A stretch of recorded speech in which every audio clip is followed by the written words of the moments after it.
You're listening to Sounds from the Belly of the Beast. This poem is called Ghetto Child by Nikki Luellen. Trigger warning for violence. In clubs he often roamed into the early moan, drank loud and sang along, spent every dollar he ever owned. No thought of his own, no fault of his own. Nigga trapped in Babylon, guess they bred another clone. His nickname be Tyrone, and his mama was never home. She had a Jones in her bones, the inner tension of a ghetto child, so hard to carry on. Now the streets got his attention, and class was always missing, brought up in the system, pipeline to prison. So to witness his rise, ghetto boy into a menace, is rather easy. Close your eyes, no judgment, just listen. Hungry, depressed, and bored, ignored, or either tease. Papa a rolling stone, and mama always leave. Labeled a nobody, nobody talks to me. In school, I made a name by playing games on finally seen. It's rather strange, I got fame and they all rush to see the stereotypical clown, a hood celebrity. I slang drugs to them freaks, cause they worthless like me. Free my brain by smoking weed. This inner pain you never see. I hit the peak, yet still alone. My homies hang to take from me. Finally, they all gone. Silently, I drink and weep. No one cares if I die. Ghetto child, close your eyes.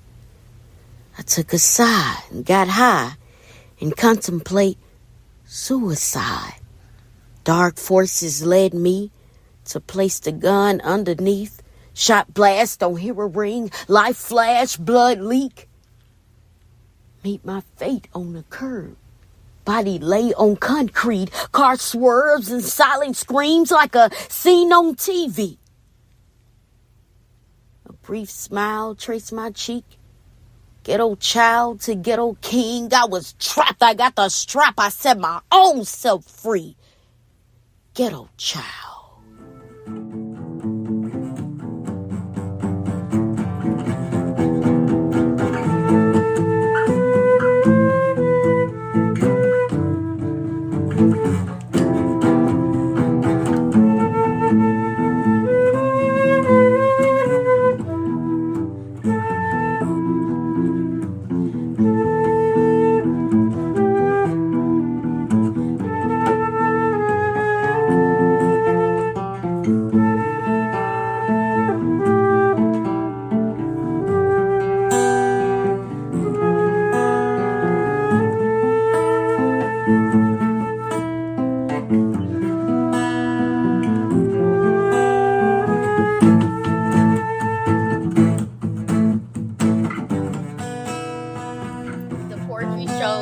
Tears of a Revolution, a poetry show that's dedicated to justice. It takes place November the 10th from 7 to 9 at the Avant Garden. I wanted to put together this show because there are many poets that we go to protest. We go to various community events that's put on by nonprofit organizations. And so we become, the highlight of, that event to get people more involved and riled up about the information. But a lot of times what I notice is that people take on more information when it's in the form of entertainment, and poetry has been a way that has been used. Art itself has been a way that has been used to advance the movement and to also put out messages to the community and to get people talking and also emotionally invested and involved. So I wanted a platform where it's centered art to get the messages out there instead of someone always coming up on a platform or showing a PowerPoint and, telling the information that way. I wanted a way where, people are into entertainment and they want to go somewhere and enjoy themselves and become emotionally invested in something and have fun. And so I wanted an event that was fun, but it was also educational, and it's centered on real issues that's happening in the community. And oftentimes people take in those messages easier when it's in the form of art, because art also entertains, but you can also use art as a tool to get people involved, such as what Tupac did, such as what Bob Marley did, and artists like Nina Simone. So it's using art as a way to, advance the struggle for liberation. Can you tell us about some of the artists that will be there, or some of the poems that will be spoken? Yes, we have Joyce, the poet. She will be there, and she will be talking about, her poem. She will be sharing her poem, Black Folks, and she goes into, Black folks, it's time for us to change. And she goes into the history of how, though we voted, everything has remained the same. So it's time for us to come together, and it's time for us to make a change. She also shares about what she went through as being incarcerated and struggling with, drug addictions, but overcoming that through her activism, and involvement with community and having the community support. Also, Johnny Torres, his uncle is Joe Campos Torres. And so he talks a lot about, police brutality and, and that policing in Houston has never changed. In fact, it's continuing to get worse. And so, he shares his poem called Care Not Cage. How can we, as a people in Houston, talk about what's happening and advocate against this violence from the state that's happening to Black and brown people. Mo Cortez will also be there and sharing his poetry. He has a poem where he talks about how his life has been impacted through incarceration from his father. Tracy Brown with From Bash to Bars to Purpose. She will be there, and she will share her poem called Blood History Month, where she honors the people who's given their life fighting for justice for people, and she talks about, the sacrifices and the struggles that we have been through. And so Tracy is a former police officer, but also was incarcerated herself, so she knows both sides of the struggle. And so John Bunchy Queer will also be our guest speaker, and he is a photographer. He does art, but he also is an original member of the People's Party too, and the Black Panther Party. And so I wanted him there to talk about art and culture, and how the Black Panthers and the People's Party too use art to advance what they were doing. And so I think it's a good message, because it shows people that you can use art, to make a difference, and how art has been used to change society. The reason why people should come is to hear that they're not the only ones that have been impacted negatively by the system of white supremacy and mass incarceration. They should come out to see that there's other people that's been impacted, but they're using their stories to make a difference in society.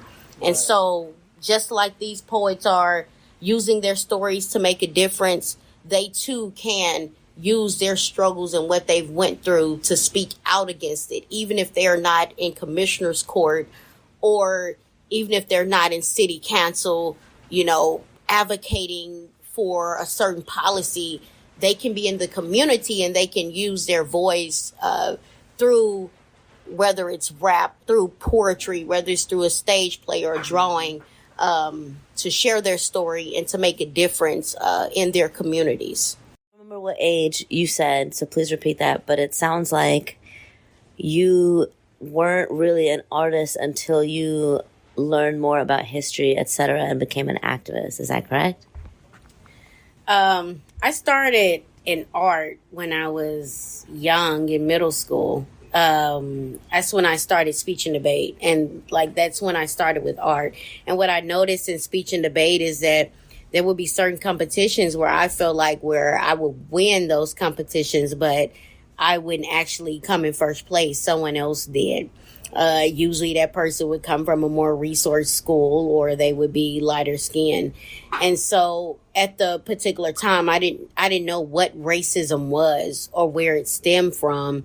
And of course, me talking to my mom and, and she telling me what that was. But actually, when I started researching, I realized that, this is happening globally, that within our art, there are certain communities or certain people that are more resourced and funded, and they're given more privilege than people such as me, dark-skinned people, who is Black American in this particular society.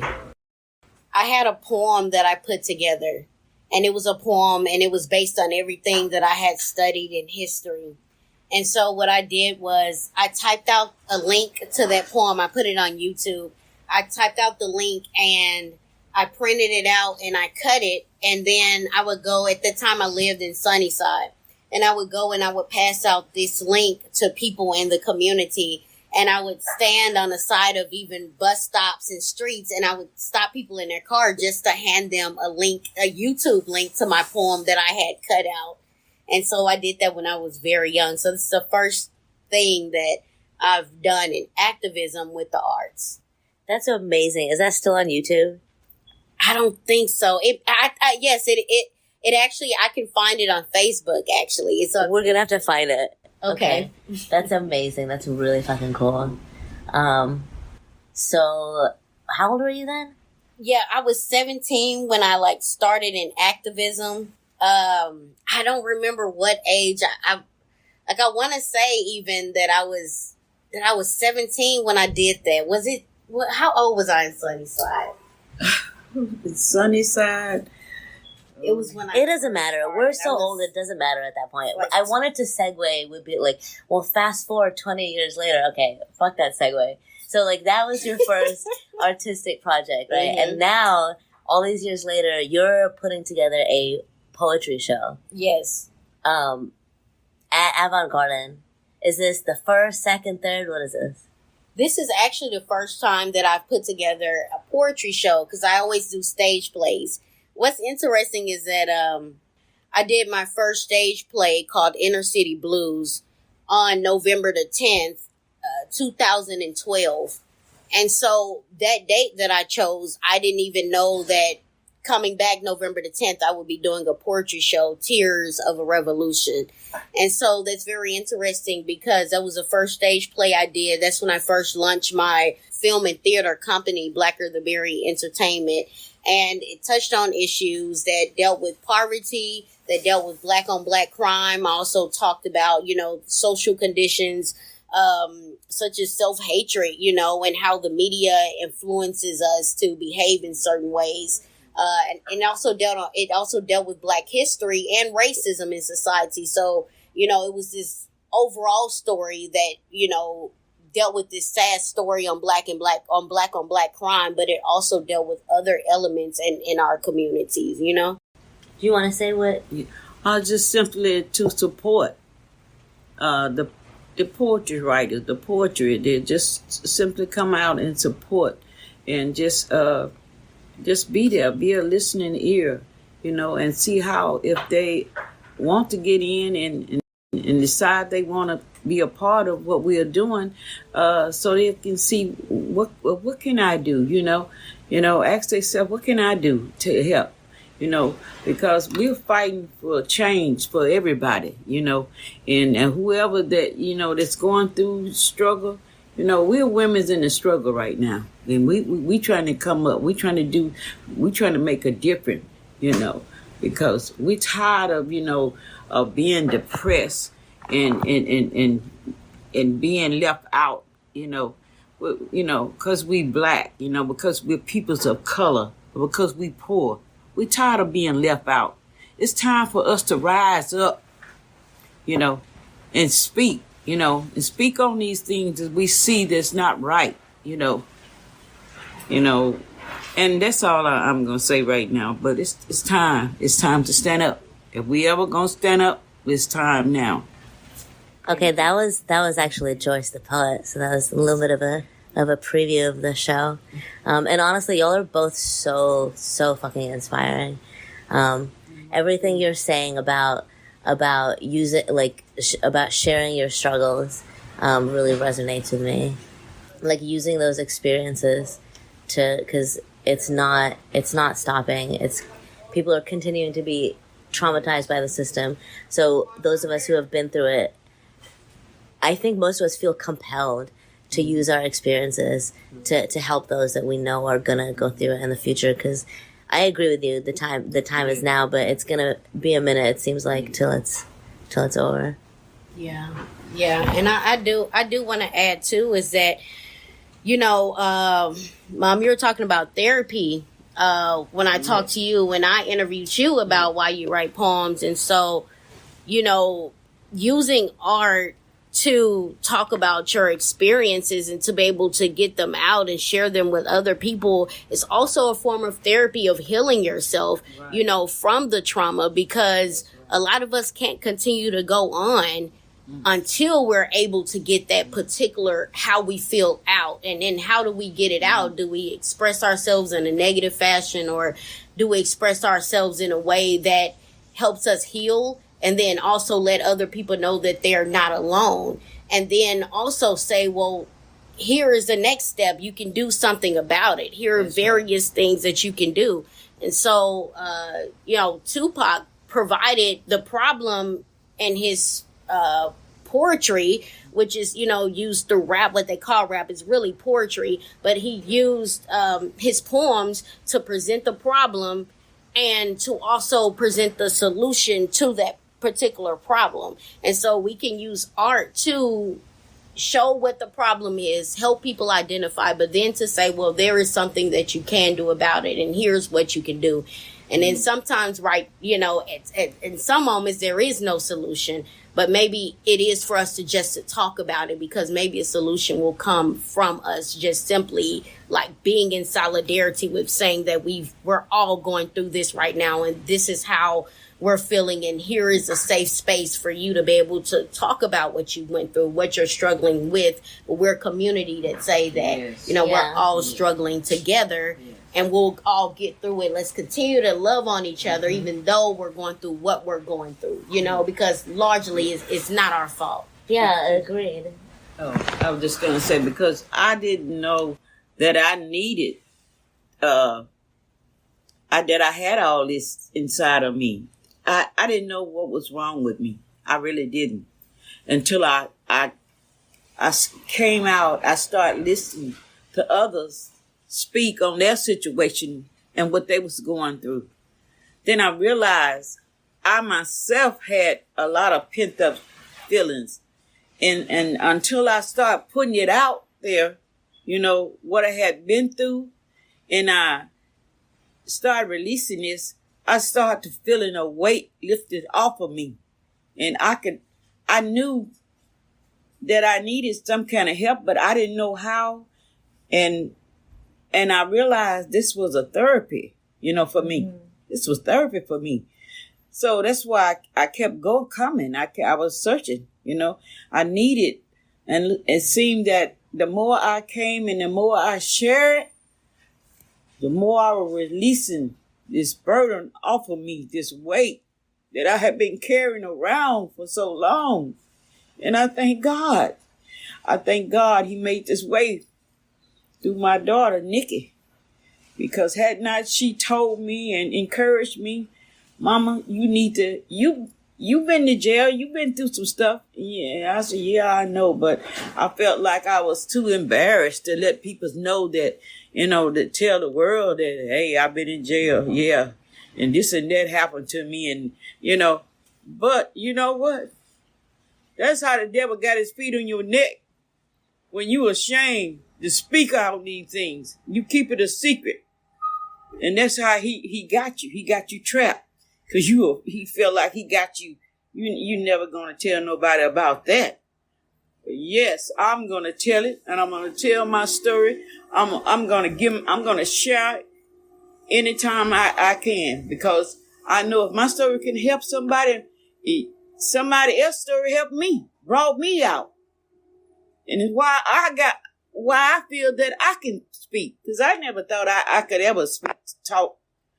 You know, I used to tell Nikki, I don't have that voice to speak. I can't talk like y'all, you know, but I said, that's a gift, Everybody got a gift. And the truth is the light, And that's a burden that the devil put on you to keep you down.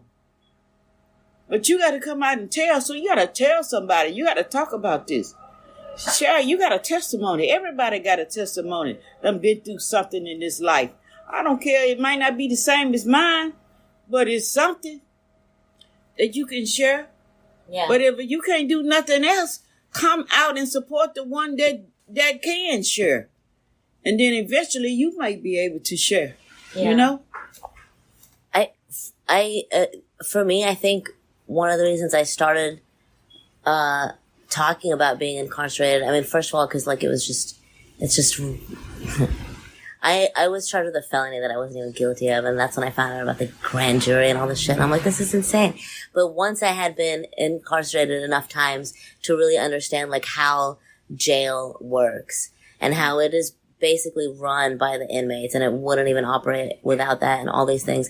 And I started to see like the differences between the male jails and the female jails. And I know we talk about like incarceration in activism and abolition and all the time, but what we don't talk about is about what it's like for females in jail and in prison. It is very focused on males. And so for me, one of the reasons that I started speaking out about that was because I wasn't seeing or hearing many people talk about that. And I'm like, y'all, it's fucked up for all of us, but in some ways it is way more fucked up for females.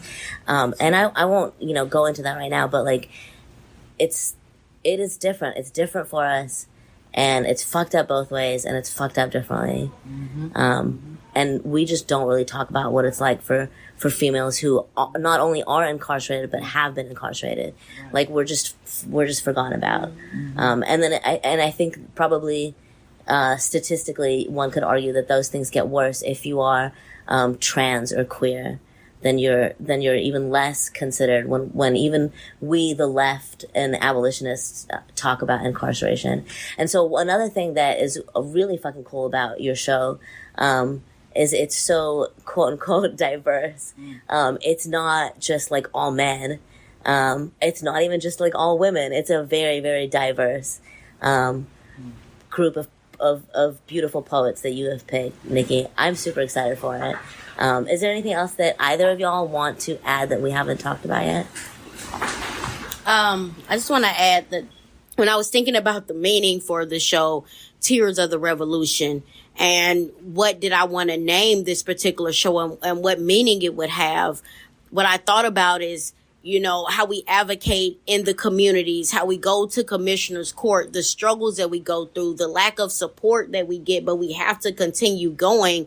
Tears of a Revolution is our personal struggles that we have gone through with fighting for justice, through incarceration, through racism that we experience in our lives, through various systems of oppression, the lack of support, and that we're still here to create the change that we want to see, the transformation of society that we want to see in society. And so that is the meaning for it, because it's for poets to have the main stage to say, I've been through so much in this struggle for justice, but I'm still here and I'm still fighting.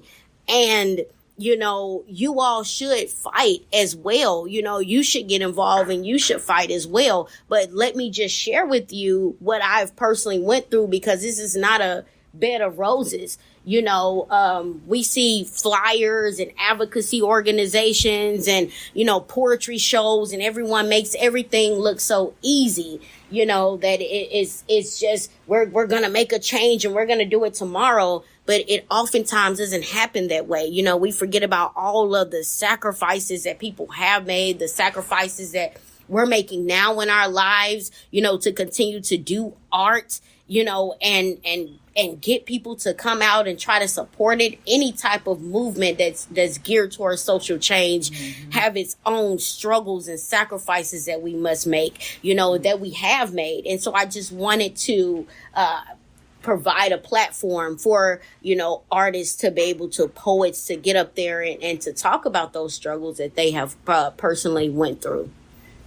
So Nikki found the Facebook video. Here's my favorite part of it. And I think it's also the only part we can legally put on this beast cast. This is V for Belly of the Beast, signing off, reminding everyone, don't hate the media, be the media. Whom Peace. identified herself as the black woman. Collective consciousness brought our extra light 7, and I be floating on chance-controlled elements, beatboxing the rhythm of sacrifice to Sabbath, with dreadlocks to Shiva, sprouting with intelligence, Queen Medusa, bobbing heads as if she was at a rock show. This is hip-hop. My favorite rapper was a poet, mine for a Glock, firing away solid fear-based cage thoughts, prison 85%, universal martial law, karate chopping walls of steel, cold like chills close to my skin, ready to fire pop. Now I am exploding on top of these break beats mixed for divine meaning, purpose colliding. My bullets at your skull colonize irrational calculations. I calculated this musical insanity as a child. Before my incarnation, I existed in the source. Deep dark potential metaphysical could be materialized as common sense. The people came to decipher, we build ciphers through artistic creations, vibrations uniting holy modern day scriptures interpreted by melanated souls. A Mars queen called from earth through utterance. Her crown blings the night. Her crystal children flow through the mic, and you can catch them in sound if you slow the song down and listen. Record truth, taking minutes from our delay. Awake Mother Earth through her ancient language of hip-hop. Don't let the beat drop, homie, make the beat stop. Truth became an outline of our chalk, written in blood. Red suns evaporated and recycled in foreign babblings. Wrestling the music stations to play our shit. Heads shut, internet is resurrection to God's children. Youth is instilled with infinite songs, waiting to manifest revelations about the past. Mistakes recorded, played as a theme song for anti-ignorance. Master teachers whispering revolution and headphones blasted the lasted sacred scripture on Sabbath.